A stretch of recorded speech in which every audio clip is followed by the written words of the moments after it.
Alexandre Boisson. J'ai eu un parcours dans la sécurité. J'ai eu un parcours même dans la sécurité de haut niveau, puisque j'ai protégé des présidents de la République. Et je me suis aperçu que la sécurité partait de nos ventres et qu'il y avait possibilité, depuis nos communes, de faire que nos ventres nous fassent devenir citoyens. Et comment? En faisant que nous tous, nous considérions notre citoyenneté en allant voir nos communes et en parlant des vulnérabilités qui sont les nôtres. Quelles sont nos vulnérabilités? C'est donc dépendre essentiellement pour notre survie de circuits issus de circuits longs, enfin de l'alimentation, pardon, issus de circuits longs qui viennent dans nos supérettes et nos supermarchés. Bon, ben ça, c'est pas très sécurisant. Et l'idée, c'est de faire en sorte que dans la joie et la bonne humeur, on arrive à parer à ces vulnérabilités, on se rassemble, on devienne de vrais citoyens en mobilisant nos maires, nos élus sur l'anticipation des crises et en portant l'accent tous ensemble, en tant qu'administrés, en tant qu'élus et maires, sur la nécessité de consommer des produits locaux.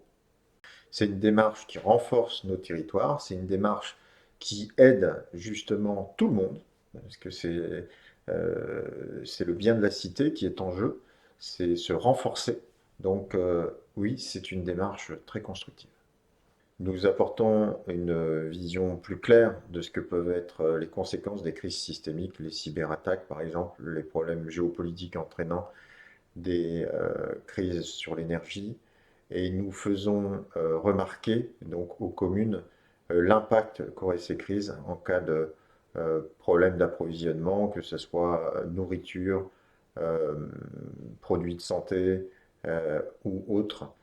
Et on les fait comprendre que les plans communaux de sauvegarde actuels ne considèrent pas assez bien ces menaces systémiques. Par exemple, sur le site du gouvernement, on voit bien qu'il est écrit que les cyberattaques sont des grosses menaces pour notre sécurité à tous, et pour autant, aujourd'hui, on remarque peu que ces cyberattaques sont considérées dans les plans communaux de sauvegarde ou autres DICRIM, documents d'information communale sur les risques majeurs. Ça va être très sympa. Ça va être forcément très sympa parce que forcément, on se redécouvre. On redécouvre nos capacités quand justement on arrête de penser que l'autre a fait le boulot et qu'on s'implique un tout petit peu. Et justement, le fait d'organiser des fêtes de la localité, c'est-à-dire qu'est-ce qu'on peut manger en local au cas où tout s'arrête dans les supérettes et les supermarchés, ça permet de redécouvrir des goûts, des recettes anciennes, ça permet de découvrir que son voisin fait peut-être super bien à manger.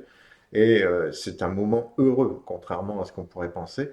Le fait de penser résilience alimentaire locale, c'est l'occasion de faire de la politique, des meetings politiques, mais pas de politique politicienne, cette fois, de la politique dans le sens bien de la cité. Comment on va s'occuper de nos anciens, comment les jeunes vont découvrir comment poussent des légumes, comment les petits vont être ces futurs consommateurs responsables.